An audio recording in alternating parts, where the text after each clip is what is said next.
Lo que hago en mis tiempos libres es jugar con mis hijos. Tengo 4 hijos, paso tiempo en familia. Yo nací aquí en la Ciudad de México, crecí en la alcaldía, hoy alcaldía Tláhuac. Entonces, ¿cómo empezamos con Blindar Benito Juárez? Él había sido presidente de la Comisión de Seguridad Pública de la Ciudad de México. Yo había sido su secretario técnico. En aquel momento, una de las leyes que impulsamos fue primero ver por los policías, ¿no? Detrás de cada persona hay una historia. Aquí te la contamos. Esto es Voces de la Nación, el podcast, cuarta temporada. ¡Comenzamos! ¿Qué tal, amigos? Bienvenidos a otro episodio de este podcast Voces de la Nación, de la revista La Nación. Yo soy Jerry y espero que se encuentren muy bien. El día de hoy nos acompaña un invitado muy especial, Miguel Guevara. Él es diputado federal por la Ciudad de México. ¿Cómo se encuentra, diputado? Bien, gracias a Dios, todo muy bien. Pues muchas gracias por venir hasta acá, hasta el estudio de la revista. Me gustaría empezar por una preguntita random, a ver qué tanta suerte trae hoy. Un gusto estar contigo acá. A ver, vamos a ver. Es para ponerlos incómodos, tantito. A ver, venga. Esta dice: ¿algún libro o serie en televisión que recomiendes? Híjole. La verdad es que la última serie que me sorprendió es Game of Thrones. Entonces sí, creo que la recomendaría 1000 veces. Primero no la quería ver porque se me hacía muy larga, ¿no? Sí, En claro, algún momento claro. incluso había viajado yo a Europa. Sí. Algunas de las sedes que fueron de la serie. Y mucha gente hablaba de la serie. Yo la verdad no la quería ver porque estaba muy larga y dije, puta, me voy a invertir mucho tiempo en esto.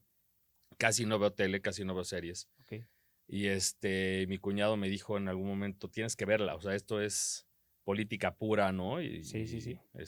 Con un poco de novela y un poco de suspenso. Claro. Y la empecé a ver en la pandemia. Me sacaron las muelas del juicio. Uh-huh. Entonces me la aventé creo que en 3, 4 días. ¿Cómo crees? ¿Cuántas temporadas son? Híjole, no recuerdo, son un buen, ¿no? Sí, Como sí, 10. sí, bastante. No sé si sean 10 o algo así, pero buenísima la serie, me atrapó. Claro. Lo cruda que era de la política, la narrativa de la política, con todos los reinos, Y luego los hermanos. el juego de poder. Sí. ¿No? Yo también he intentado tratar de verla varias veces. Me he quedado como en el capítulo 5, pero qué bueno que lo mencionas para seguir. Pasa la primera temporada y todo lo demás se te va a hacer super más light. light. Sí, Lo es que pasa más es que lenta, empieza ¿no? con la primera temporada, son muchos reinos, muchos nombres, entonces, pero la política al final, algún amigo me dijo alguna vez cuando yo empezaba en esto, la política son nombres y números, ¿no? Claro, totalmente. Y va por ahí, ¿no? Entonces al final las guerras, las traiciones, el juego del poder como tal, entonces está muy, muy buena. Ok, pues para verla. Entonces, Bien. diputado, me gustaría que nos contaras acerca de tus gustos, qué es lo que haces en tu tiempo libre. Digo, ahorita vamos al tema de tu trabajo y todo esto, pero me gustaría que la gente conozca más tu lado, pues, el Personal. contrario, ¿no? El personal. ¿Qué haces en tus tiempos libres? Mira, la verdad es que tengo pocos tiempos libres, Sí, ¿no? claro. Soy empresario, Sí. además, pues obviamente la parte de la diputación. En algunos ratos también coadyuvo aquí con el CEN, ¿no? Ok. Con el secretario Taboada para ver la cuestión de acción política. Entonces, tengo poco tiempo libre, amo Sí, lo me que imagino, hago, sí, me encanta, me apasiona, ¿no? Desde la parte empresarial hasta la parte política, por supuesto. claro. Y lo que hago en mis tiempos libres es jugar con mis hijos. Tengo 4 hijos. Ok. Uno de 11 años, unos cuates de 4 Ok. y un bebé de 1 año. Entonces, Ok. pues tengo Chavitos. para aventar para arriba, Sí. ¿no? Entonces, bastante bien. Juego con ellos, estoy con mi esposa, Ok, paso tiempo en familia. Creo que eso es lo que hago en mis tiempos libres, que también me apasiona, evidentemente, y claro, amo estar con mi familia, ¿no? claro. ¿Les gusta viajar, ir a comer a un lugar Sí, en por lo específico? general apartamos los viernes con mi esposa o los Ujú, sábados ujú. para ir a comer, ¿no? Y el domingo en familia. A mí me gusta Ok. cocinar, entonces los Súper bien. domingos que estoy aquí en la ciudad me pongo a cocinar, desde una birria, una ¿Cómo crees? barbacoa. ¿Qué es lo que mejor te queda? Híjole, la birria sí me sale muy buena, fíjate. Sí. Y la otra Y vez hice no es como tamales, muy chingón. mucho, no es muy difícil de hacer. Pues tiene su chiste, Ajá. pero pues ahí me aviento el video de YouTube otra Ah, vez y sí, claro. recuerdo la receta y le pongo un poquito más de algo, ¿no? Un poquito más de Claro, pimienta o algo y ya me sale buena. claro. Sí. La birria creo que sí, la barbacoa me sale también muy buena. En vaporera, porque pues no tengo ahí. Bueno, a ver Pero si ahí va. luego nos invitas ahí Claro, por a una supuesto. birria Sí, acá, todo el equipo de la nación. por supuesto que sí. Oye, también me gustaría que nos contaras tu historia, cómo, o sea, para empezar, cómo eras de chiquito, cómo creciste, a qué edad, bueno, qué estudiaste, a qué edad entraste a la política, y todo el recorrido que llevas, también ahí en el tema de Benito Juárez y todo esto. ¿Nos quieres Claro, contar? claro, por supuesto. Yo nací aquí en la Ciudad de México, crecí en la alcaldía, hoy alcaldía Tláhuac, Ok. ¿no? La delegación Tláhuac. Mis papás vivían en Tasqueña, se fueron a vivir a Tláhuac, compraron una casita allá y ahí crecimos, rodeados de la familia porque las tías de mi mamá vivían por ahí, entonces teníamos primos en común. Sigue siendo una alcaldía muy, se lo voy a decir entre comillas, pero rezagada en términos Ok. de movilidad social y crecimiento de la ciudad. Entonces, cuando yo en mi niñez no estaban las calles pavimentadas, apenas empezaban a pavimentar, te estoy hablando ya tendría yo, pues yo creo que unos 6, 8 años. Ok. Entonces las calles no estaban pavimentadas, había todavía tierra, entonces jugábamos canicas Sí, ahí sí, sí. con los primos y con los vecinos. Después jugábamos coladeritas de fútbol ahí en la, pues en la cuadra, en la calle. Y así crecí, la verdad es que fue una infancia bastante linda. Ok. Em, un poco en la parte familiar complicada porque mi mamá enfermó de cáncer desde que yo tenía 12 años. ¿Cómo? Entonces sí fue una batalla complicada, pero la verdad es que mi niñez es bastante linda, ¿no? Viajábamos mucho a Acapulco y a Morelia porque mi familia es de allá. Ok. Tengo mucha familia en Guerrero, tengo mucha familia en Michoacán, entonces viajábamos mucho para allá y mis vacaciones me las pasaba prácticamente todas en Morelia. Ok. Entonces así crecí. Bien, tengo una hermana, Ok. Ok. 1 año y medio ¿Más grande? más chica Ah, que ok. yo. Ok. Este, y bueno, así me la llevé, estudié la secundaria en Coapa, ¿no? Ujú. Sí, sí, Eh, sí. Este, en el Continental. Ok. Después de ahí me fui al TEC de Monterrey. Ok. No teníamos mucha lana nosotros entre la atención de la enfermedad de mi mamá y los negocios no andaban muy bien, por eso también, porque mucho dinero en el tema de salud. Sí, sí, sí. Pero en aquel entonces, pues mi sueño era estudiar en el TEC de Monterrey, ¿no? Y Claro. siempre conté con el apoyo de mis papás, la verdad, en todo. Em, Hice el examen de admisión, me habían dado una beca en La Salle y cuando ya estaba por firmar la inscripción en La Salle, Ujú. sale un examen del TEC de Monterrey de admisión y apliqué y que podía aplicar para una beca también. Ok. Entonces hice el mejor examen de admisión, de los mejores exámenes de admisión de esa generación y me Ok. dieron creo que 60% de beca. Entonces con eso ya pude yo echar la mano a mis papás, o más Claro. bien mis papás que me echaban la mano, ¿no? De pagarme la escuela. Claro. ¿Qué promedio Y tenías que tener? debía tener 9, arriba de Arriba 9. de nuevo. Luego lo relajaron un poquito, ¿no? Ah, sí, sí, sí. Porque pasabas con 7 Como las que- materias en el TEC. Ajá, sí, Entonces sí, sí. sí, debía tener 9 de promedio. Entonces así empecé la prepa en el TEC. Después de ahí siempre quise estudiar economía, Ok. ¿no? La verdad es que era mi sueño estudiar economía porque quería combinar los negocios con la política, Totalmente. ¿no? Que era mi pasión. Y así lo hice. Entonces terminé la prepa y empecé a estudiar economía en el TEC de Monterrey también.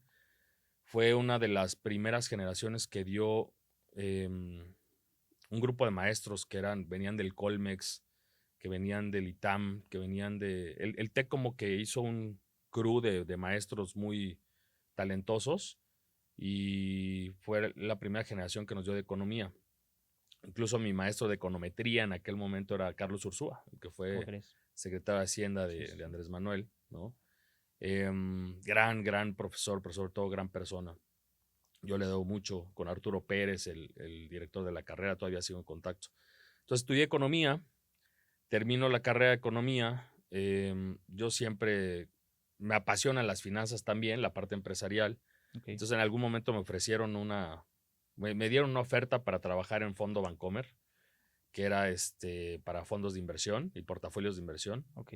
La verdad es que me llamaba mucho la atención, estaba muy bien pagado, en aquel momento no tenía yo cómo pagar la escuela, a pesar de que teníamos beca, pues la situación no era muy buena en casa, dejé de estudiar un par de semestres y estuve a punto de aceptar el trabajo, pero mi asesora de carrera Ujú. profesional me dijo, no, pues a ver, tu pasión es la política, ¿qué haces ahí? ¿No? Ok. Entonces termino no aceptándolo, me gano una beca HSBC, con esa logro terminar mi carrera y me voy a estudiar a China un verano. Con esa lana Ujú. me valían las materias y estudio economía china, en Beijing. ¿Cómo crees? Y me voy a Beijing, Shanghai, a visitar unos proveedores en Shenzhen. Bien, o sea, hice el viaje redondo, súper Sí, chingón, sí. me gradué de economía. Y de ahí estaba buscando chamba, independientemente que yo trabajo desde los 15 años en las empresas de mis papás, Claro. ¿no? Yo redactaba los fax en inglés Ok. para los proveedores en Japón, Alemania y demás. Sí, sí, sí. Y los mandaba, ¿no? En la máquina de escribir los mandamos por fax. En aquel momento pues, no existía ni mail ni nada de eso. Entonces, Ok. yo contactaba a los proveedores, negociaba los precios. Entonces, desde los 15 años yo estoy trabajando en las empresas de mi papá, Ok. de mis papás, que, bueno, una es una comercializadora para máquinas de coser industriales Ujú. y piezas para máquinas de coser. Y la otra es una fábrica de uniformes por hospital. Ok. Entonces, siempre trabajé en las dos empresas, pero pues hacía falta llevar más lana a la casa, ¿no? Y también para mí, porque ya quería independizarme y todo. Sí, sí. Estaba Ya había buscando, salido de ya la había salido de la escuela y todo. universidad y uno piensa que cuando sale de la universidad, puta, pues le van a llover o casi eres el fichaje del año, ¿no? Sí. Y la verdad es que no. Complicado porque las ofertas de trabajo eran con sueldos que yo no estaba dispuesto a dejar mi libertad o dedicarle más a los negocios Claro, muy bajos. por un sueldo muy bajo. Entonces, Carlos Ursúa habla conmigo, en aquel momento lo nombran director de LEGAP, de la Escuela de Graduados en Administración Pública, Ujú. y le dije, quiero estudiar mi maestría, mejor me voy luego a estudiar, porque yo ya sabía que quería dedicarme a esto, y había una maestría en el TEC que acaban de abrir, que era de Economía y Políticas Públicas. Ujú. Entonces hablo con Carlos Ursúa, y me dice, pues claro, haz tu examen de admisión sin problema, pues lo vas a pasar, dale para adelante.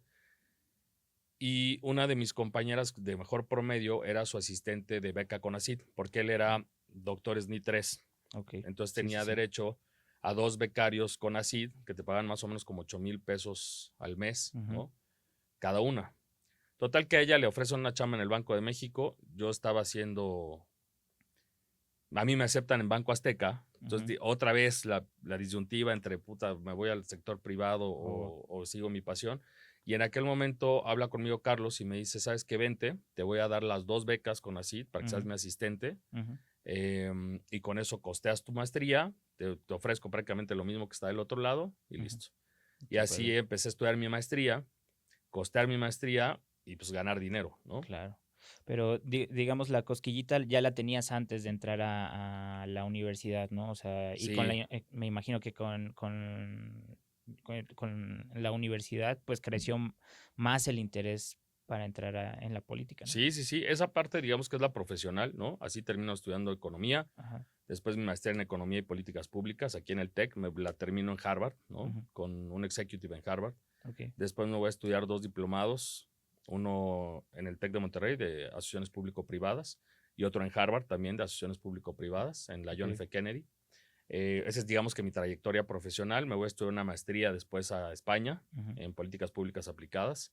Entonces, sí le he echado ahí también al estudio un poco. y empecé en el juvenil, en Tláhuac. Claro. En aquel momento ha sido que 2003. Ya había ganado Fox. Yo estaba estudiando mi carrera y me meto o sea, quería participar en la política. Mi Sí, papá sí, sí. había sido priista de toda la vida y mis tíos del PRD de Michoacán. Entonces, cada uno me jalaba para un lado para Claro. decirme que por acá era lo mejor, porque conocían a diputados, senadores, etcétera. Ujú. Y yo la verdad es que quise iniciar mi carrera pues, de cero, ¿no? Claro. En lugar de cargar como con los costos que alguien más trajera, ¿no? Sí, Y sí, sí. conocer desde cero, construir desde cero. Entonces, mandé un mail al PAN, al CEN, en la elección de 2003, y me lo responden. Ok. Y me dicen, ponte en contacto con el comité. Me llaman del comité de Tláhuac y me dicen, pues bienvenido, ¿no? ¿Cuántos años tenías en ese entonces? Te estoy hablando hace, pues, que 22 años, ¿no? Tendría 20 años, yo creo. Ok. Sí, estabas muy chavo. Como 19 años tenía. Y ¿Y por entonces, qué el PAN? Fíjate que leí todas las plataformas. Ok. Me gustaron los principios del PAN.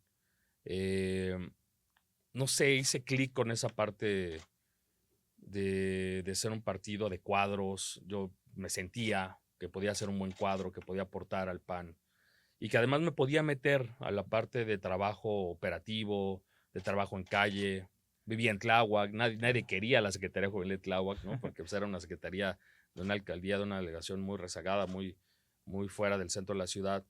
Entonces creo que tenía como, y además toda la pasión de meterme, ¿no? Sí, Entonces sí, por sí. eso me meto al PAN y me dice, pues bienvenido, eres representante de casilla.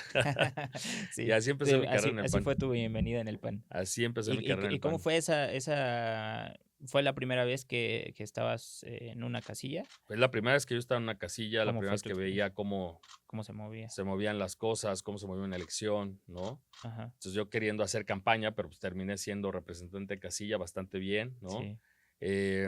Y ahí empecé a entender cómo era una elección, Claro. ¿sabes? La siguiente fui representante general y ya el resto es historia, ¿no? Sí, claro, Fui claro. secretario juvenil de Tláhuac, después fui miembro de la Secretaría de Santiago Taboada, Ok. fui candidato a diputado federal suplente en 2009 con Paz Quiñones, la ganamos, Ujú, en Álvaro Obregón Magdalena Contreras. ujú, Luego en 2012 fui candidato a diputado local, la perdí, pero crecí el número de votos, incrementé el número de votos allá en Contreras. ok. 2015 fui, si no mal recuerdo, suplente del diputado Andrés Ataide. Para la 2000 local. para el local. Ok. 2018-2021 fui director general de administración de Santiago Ujú, Taboada, ujú. en la alcaldía Benito Juárez.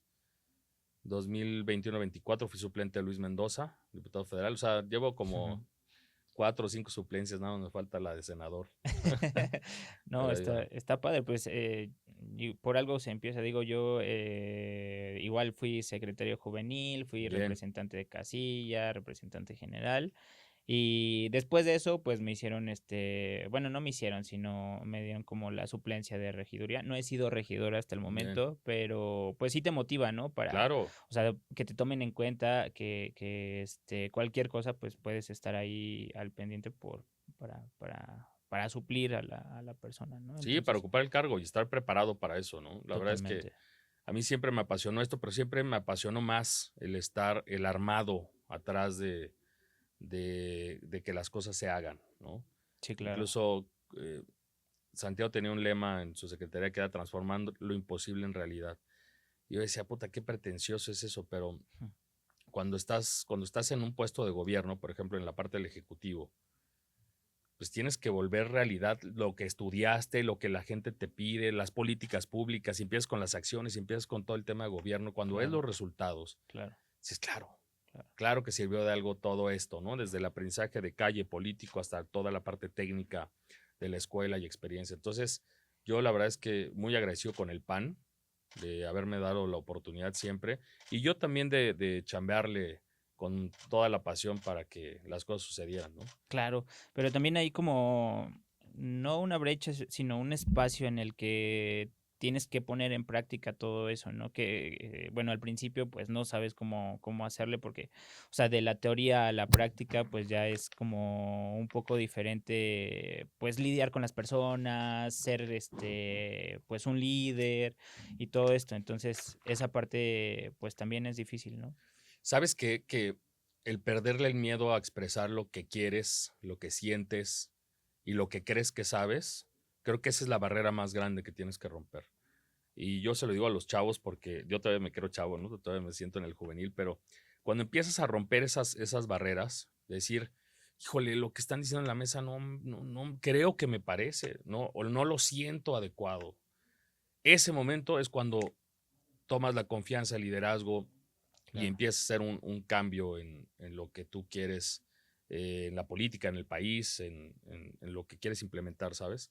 Creo que ahí está el momento, donde rompes el miedo y confías en ti, claro, ¿sabes? totalmente. Entonces creo que los chavos de hoy yo los veo muy despiertos, a veces con poco trabajo en equipo, pero esa parte de despertarte, de no tener miedo, de decir lo que sientes más de lo que piensas, Claro. ¿sabes? De repente nos guardamos mucho lo que sentimos y ahorita no estamos en tiempo, sobre todo para el PAN, de guardarnos absolutamente nada. Claro, Creo que totalmente. debemos ser la generación que refunda el partido, que rescate al PAN. Y merecemos, lo digo con todas las letras de la palabra, porque hemos sido una generación que nos hemos rifado todas. O sea, hemos hecho buenas campañas, hemos hecho buenos gobiernos, somos gente de principios, gente preparada. Nosotros no merecemos ser la generación que entregue el registro del partido Totalmente. en 2030, ¿sabes? Claro. Entonces, toda mi pasión y todo mi esfuerzo puesto para que seamos la generación que refunde al partido. Totalmente. Justo pensando en eso, o sea, quisiera que le dieras un mensaje a los jóvenes de la importancia de formarte, primero en tus estudios profesionales y también en el juvenil, y la importancia de hacer las cosas, ¿no? O sea, como dices, entonces, pues sí, ya estudiaste, ya te formaste, fuiste a los cursos, pero también sal a la calle, exprésate, ve a las juntas y opina, y la importancia de estar, ¿no? Que creo que también eso es mucho lo que necesitamos para generar una especie de catarsis o de dialéctica dentro del PAN para seguir vivos, para seguir dando la batalla, ¿no? Claro. ¿Sabes qué? Creo que yo le diría a los jóvenes que se atrevan, que participen, que se apasionen por esto. La política, al final de cuentas, no es una profesión, no es nada más una profesión, ¿no? La política es tu forma de vivir, cómo te relacionas con los demás, cómo te afecta un gobierno, cómo te beneficia un gobierno, cómo participas con tus vecinos, con tus amigos. Al final la política es eso y todos hacemos política todos los días. Entonces, yo lo que le diría a los jóvenes es que despierten, que participen, que no se queden ahí sentados, ¿no? Y nosotros como PAN tenemos un reto muy grande, porque primero tenemos que definirnos. ¿Quiénes somos? ¿A dónde vamos? ¿Qué es lo que buscamos? ¿Qué nos hace diferentes a las distintas opciones? Cómo ser novedosos, pero ser congruentes con lo que nosotros pensamos. Entonces, creo que va por ahí. Yo ese mensaje le diría a los jóvenes. O sea, por supuesto que la preparación es fundamental para aspirar a la meritocracia, para aspirar a una movilidad social incluso también, ¿sabes? Es fundamental la preparación técnica de los estudios, de lo que quieran hacer y estudiar, que les apasione, por supuesto. Y la formación política te lo da la calle. O sea, el platicar con el vecino, el saber qué está sintiendo, qué está pensando, qué necesidades tienes en la colonia. Y entonces empiezas a pensar en las ideas, unes la técnica con la realidad para saber cuál sería la mejor solución, ¿no? Claro.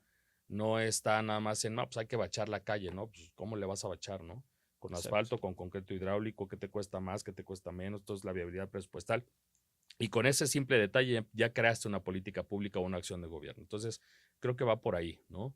La Claro. participación de los jóvenes es fundamental para 2030 poder conseguir un cambio en el país, ¿no? Totalmente. De este régimen, que pues al final ya vivimos en un régimen no democrático, ¿no? Totalmente. Oye, quisiera pasar como a las acciones destacadas dentro de tu carrera. Estuviste en uno de los gobiernos más sobresalientes, yo creo que de estos años, en Benito Juárez. Una de sus principales iniciativas fue blindar BJ. Sí. Entonces, nos puedes contar como, si quieres, un poco de tus logros general, y me gustaría saber cómo fue la experiencia en BJ y todo lo que vivieron para poder llegar a ser una de las mejores alcaldías del país. Claro. Mira, yo, así que lo voy a contar. Siempre uno critica, ¿no? Al político de que no, y es que entonces nos reunimos. Esto te lo voy a contar como fue. A ver si no se enoja Santiago, ¿no? A ver, la verdad es que nosotros hicimos un equipo muy chingón, ¿no? Se permite, ¿no? Sí, claro, totalmente. Hicimos un equipo muy chingón de jóvenes, de jóvenes talentos, ¿no? Incluso, por ejemplo, yo en mi dirección general de administración, la mayor parte de mi equipo, todos los directores, habían sido incluso mis becarios en Okay. el Congreso de la ciudad. Habían empezado conmigo literal de becarios, algunos como asesores, etcétera. Entonces crecimos. Santiago tuvo la verdad es que el talento de conformar un gran equipo y la verdad es que a mí me otorgó muchas responsabilidades y confianza sobre todo. Ok. Cuando habíamos ganado la campaña, fue una de las campañas más complicadas que nos enfrentamos porque, aunque usted no lo crea, las encuestas marcaban que íbamos a perder Benito Juárez. Ok. Era la elección de Andrés Manuel, era la ola de Morena con todo, entonces todo el mundo, Fadlala Cabani en aquel momento era el candidato en contra de Santiago, Sí. Santiago joven, es decir, teníamos varios factores que eran complejos en la elección y sobre todo la marea de Morena que iba a arrasar y habría de arrasar con todo, ¿no? Con Andrés Manuel. Entonces, Santiago me otorgó la responsabilidad y la confianza de coordinar la campaña, la del 2018. Ok. Tuve la fortuna de, con el equipo, coordinar la campaña 2018, 2021 y la 2024, ¿no? A jefatura de gobierno. En aquel momento, después de ganar la campaña, que hicimos un repunte, al final terminamos ganando por 18 puntos, afortunadamente. Entonces era, ahora cómo vamos a gobernar, ¿no? Y dentro de los directores generales que tenía Santiago y su jefe de oficina, Mario Sánchez, el hoy diputado Mario Sánchez, nos otorga responsabilidades. Mario es quien lleva la parte de blindar Benito Juárez, la implementación de blindar Benito Juárez, y Santiago es, con tu servidor y con Mario, quien crea la estrategia de blindar Benito Juárez, porque era una estrategia. Claro. En aquel momento, cuando nos reunimos en el gabinete con las propuestas de campaña, pues primero había que cumplir las propuestas de campaña y todo. Teníamos temas de sustentabilidad que hicimos, por ejemplo, el caso de captadores de agua pluvial, que incluso fue un estudio de caso en la Universidad de Columbia, en Nueva York. Teníamos toda la parte de polígonos modelo, de repavimentar las calles, luminarias, es decir, hacer de Benito Juárez seguir siendo el mejor lugar para vivir, pero que los vecinos lo notaran. Y yo no quería meterme al tema de seguridad, porque yo decía, es que es muy complejo, no tenemos mando, nosotros no tenemos las facultades de seguridad en la Ciudad de México, no tenemos el presupuesto, va a ser muy costoso. Y Santiago dijo en la mesa, en aquella mesa me dijo, yo le voy a entrar. O sea, entiendo lo que me estás diciendo, entiendo lo que todo el mundo está diciendo, desde prensa, secretarios, presupuesto, etcétera. Digo, a mí me correspondía ver la parte presupuestal y también me daba algunas atribuciones de coordinar las acciones de gabinete y de políticas públicas, programas sociales, etcétera. Okay. Entonces, pues prácticamente dijo, entiendo su opinión, pero aquí Benito Juárez lo que requiere es seguridad, entonces vamos a diseñar una estrategia de seguridad. Y entonces, pese a todos, nos sentamos en la mesa a diseñar qué iba a ser blindar Benito Juárez. Entonces, ¿cómo empezamos con blindar Benito Juárez? Él había sido presidente de la Comisión de Seguridad Pública en la Ciudad de México. Yo había sido su secretario técnico. En aquel momento, una de las leyes que impulsamos fue primero ver por los policías, ¿no? Y esa ley se llamaba Ley de Dignificación Policial. Creaba además hospitales para los policías, temas de seguridad social, para sus familias, etcétera. Entonces, lo primero que hicimos fue el rubro que se llamaba, dentro de esa política pública, dentro de esa gran estrategia, era primero dignificación policial. Claro. Entonces, necesitamos nosotros reclutar a los elementos.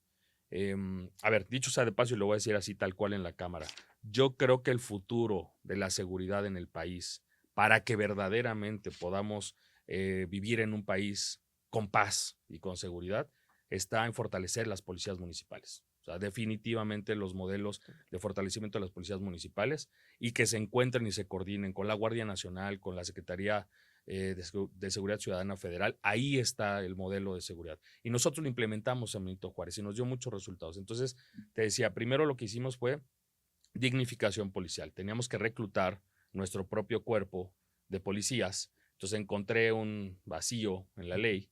Bueno, no era vacío, te permitía contratar policías, pero no privados. Okay. Policía auxiliar o policía bancaria industrial. Entonces, contratamos policía bancaria y policía auxiliar, eso ahí ya por el diseño de Santiago y de Mario, y los combinaron, los capacitamos, los empezamos a capacitar para que dieran rondines y se complementaran con los cuadrantes que había en la ciudad. Okay. Entonces, ya teníamos nuestro cuerpo policial, lo primero era dignificación policial. Entonces, les dimos acceso a ellos y a sus familias, a los deportivos, casas de cultura, capacitación, uniformes, es decir, que la labor policial fuera digna, lo primero.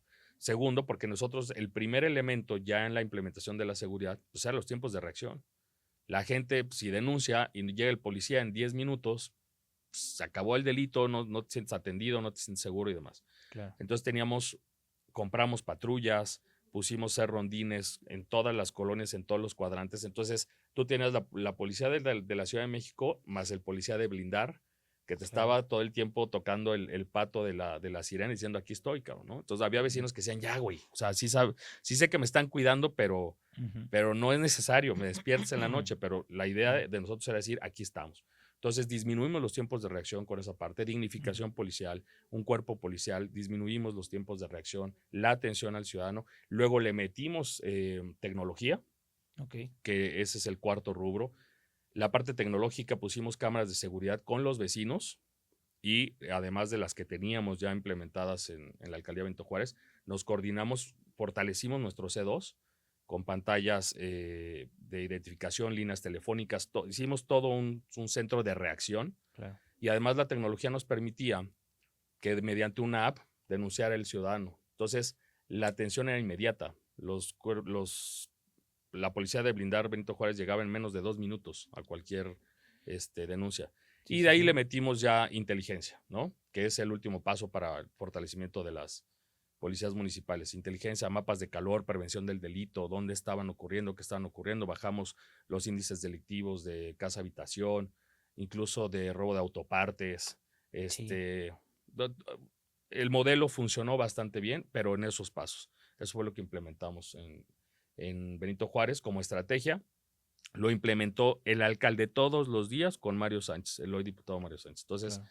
pues también se requiere de una atención y de gente que le apasione ese tema. A ellos les apasiona. Yo, la verdad es que en el tema de seguridad me apasiona el diseño de la estrategia y cómo va a funcionar la parte presupuestal, pero no la implementación. La verdad es que yo ahí sí soy medio miedoso, ¿no? Oye, y ahora estás en la Cámara de Diputados. Vemos una brecha muy grande a comparación con los temas nacionales. Quisiera ya entrar como al tema de coyuntura. Si nos puedes platicar un poquito acerca de cómo estamos parados, cómo ves. Hay mucha diferencia entre lo que se vive en Benito Juárez y lo que se vive en la mayor parte del país. Para empezar, los desaparecidos, ¿no? Entonces, ¿nos quieres contar un poquito de tu perspectiva? Mi perspectiva es, lo voy a decir como ciudadano y como un cuate que viaja mucho. Te digo que tengo familia en Michoacán, tengo familia en Guerrero. A ver, el tema de la inseguridad en el país tiene que ver con qué tanto ha penetrado el narco a todas las estructuras de gobierno, a los propios políticos, a la toma de decisiones, ¿no? Pero el narco ocupó esos espacios desde antes de que gobernara el PAN. Entonces, si los gobiernos no tenían dinero o no podían dar empleo o no podían dar programas, el narco sí los daba, con buenos salarios, buenos sueldos, y empezó a reclutar jóvenes, y eso tiene más de 25 o 30 años. Entonces la gente veía al narco como casi como el padre del municipio, del pueblo, ¿sabes? Entonces estaban legitimados. La estrategia de Felipe Calderón llega a romper esos equilibrios y a romper con todo. O sea, está estigmatizado hoy que porque Genaro García Luna y demás. Yo soy de la idea de decir, hay que defender esa lucha contra el narco. Por supuesto que estuvo bien implementada. A lo mejor no era el momento, no eran los mecanismos. Teníamos que haber implementado también una política social, de programas sociales mucho más agresivos para entonces ofrecerles una alternativa a la gente. Pero bueno, el hubiera no existe y así sucedió. Claro. Después lo que viene con Andrés, que esta política de abrazos no balazos era legitimar al narco. Era escuchar que la gente sí quería a los narcos en su pueblo. Eso es lo que dijo. Eso es lo que hizo. Y terminó con 200,000 homicidios. Hoy Claudia Sheinbaum tiene un promedio de, ¿qué? 2,200 homicidios por mes. Más los desaparecidos. Y luego ocultan y disfrazan a los desaparecidos, que realmente son homicidios. Entonces, los desaparecidos luego los desaparecen. Porque dicen, no, es que la cifra está mal, hay que hacer un nuevo censo de desaparecidos. O sea, es un tema que yo creo que ahí está la mayor pérdida de conciencia de la gente en el país. hasta que no te toca a tu familia, Claro. hasta que no desaparecen a alguien, secuestran a alguien, hasta que no matan a alguien cercano a ti, es cuando sientes el jalón. Pero aún así, el tema de seguridad, te repito, es para mí un tema que tiene que ver con qué tanto ha permeado el narco, los recursos del narco en todas las decisiones de gobierno. Entonces, el reto para Claudia, pues a ver, todos queremos que le vaya bien, ¿no? Yo creo que sí o sí tiene que cambiar la estrategia, ya no nada más por voluntad propia, sino también por presión de Estados Unidos, ¿no? Y eso es lo que la va a llevar a combatir el narco de nueva cuenta, cuando todo su discurso en Morena, desde el 2018, es no la guerra contra el narco de Calderón. Pues hoy es la guerra contra el narco, nada más que o se coordinan con Estados Unidos o Estados Unidos los hace a un lado, ¿sabes? Claro. Con los narcopolíticos, los narcofuncionarios, los narcopolicías, incluso lo que ha corrompido en las estructuras de la Guardia Nacional, ¿no? Entonces yo creo que se vienen tiempos complicados para el país porque van a cimbrar muchas de las células del narco. Pero yo creo que ahí está el futuro de la seguridad. Si queremos un país seguro y en paz, está por ahí. O sea, Claudia solo tiene una salida viable, que es combatir el narco, ¿no? Lo que nos estás diciendo. Pero si no pasa, ¿a qué vamos a llegar? Lo que pasa es que, a ver, Claudia tiene un gobierno complicado por dos circunstancias. Primero, la crisis económica que se va a venir. Tú no puedes aguantar tal nivel de subsidios y programas sociales, aunque ya conseguimos plasmarlos en la Constitución. Ahora, ¿cómo los vas a hacer viables? Cuando tú destinas más lana a darle a la gente de subsidios, destinas menos a infraestructura, menos a capacitación, menos a seguridad, ¿sabes? Entonces, menos a Claro. inteligencia, a tecnología, etcétera. Entonces, es un costo de oportunidad muy grande. Entonces, su primer gran reto es el económico. Y el segundo gran reto es el tema de seguridad. Pero aquí, el tema de seguridad, ella tiene, por eso yo insisto, la solución para tener un país en paz está en fortalecer las policías municipales, en implementar modelos como blindar Benito Juárez en cada uno de los municipios del país, que se requiere de recursos, se requiere de talento, de capacitación, de tecnología, ¿sabes? Pero ahí está, ahí está la solución para tener un país en paz, fortalecer las policías municipales y una estrategia municipal de seguridad. En lo demás, en lo global, el combate a los narcopolíticos y al narco en la seguridad, en el gobierno, etcétera, los recursos del narco, es algo que ya tienen que hacer. Ya no hay vuelta atrás, ¿sabes? Ya no pueden hacer alianzas, porque ya se les metieron hasta la cocina. Ya el narco, no era antes como Andrés Manuel decía, por favor cálmense, ¿no? Él pensaba que con su discurso moral podía tranquilizar el país. Yo creo hoy que no tienen de otra más que combatir el narco. Te repito, más por presión de Estados Unidos que por voluntad propia, ¿no? Claro. Pero la solución, si la queremos ver desde el lado de la propuesta, creo que está en la parte de fortalecer las policías municipales y la seguridad municipal. Totalmente. ¿Qué le dirías a la militancia del PAN, a los que están pensando en las próximas elecciones, que el PAN puede ser una alternativa, o decirles que puede ser la alternativa? ¿Qué le dirías a la militancia y en general a las personas del Mira, PAN? después de esta elección de Durango y de Veracruz, estuvimos por allá en Boca del Río. Por cierto, un saludo a María José Gamboa, Que ganó ahí Boca del nuestra Río. presidenta municipal, nuestra alcaldesa en Boca del Río, primero Dios. Sabes que yo veo que la oposición tiene vida, el PAN tiene vida. Yo la verdad es que estaba medio incrédulo por todo el aparato que tienen, por todo lo que escuchamos en las noticias, en los rumores. Pues es apabullante los programas sociales, la cantidad de dinero que ellos reparten, que forzan el voto, acarrean el voto de la gente, usan la voluntad de la gente, ¿sabes? Entonces, contra eso, pues, de repente dices, ¿qué hago?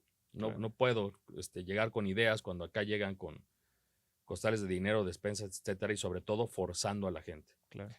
Yo creo que en estas elecciones se demostró que la oposición tiene vida, el PAN tiene mucha vida, y está en nuestra responsabilidad como generación, te decía, refundar al partido, que la gente vuelva a creer en nosotros, porque somos personas capacitadas, somos gente con principios, con valores, que cree en la familia y que cree en hacer buenos gobiernos. Entonces, yo por eso le diría a la gente que voltee de nuevo cuenta a ver al PAN, que estamos más vivos que nunca, más unidos que nunca y somos una generación que quiere darlo todo por gobernar bien este país.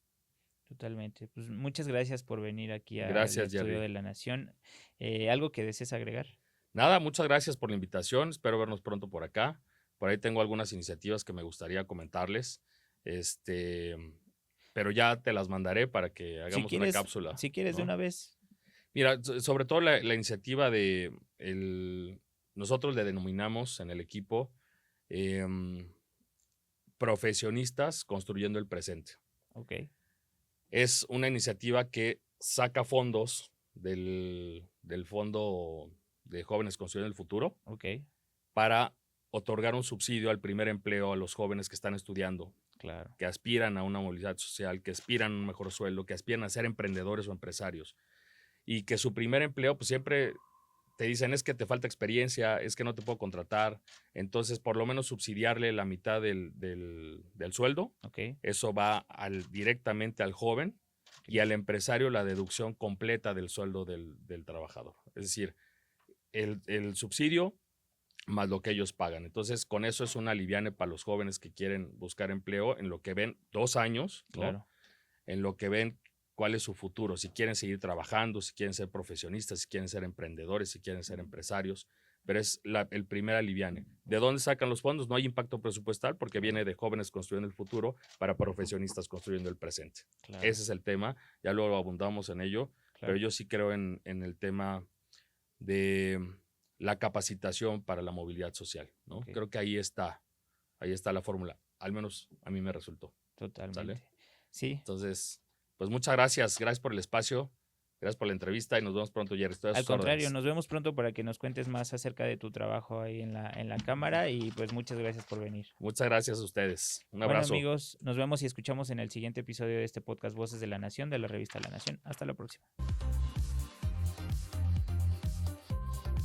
Detrás de cada persona hay una historia.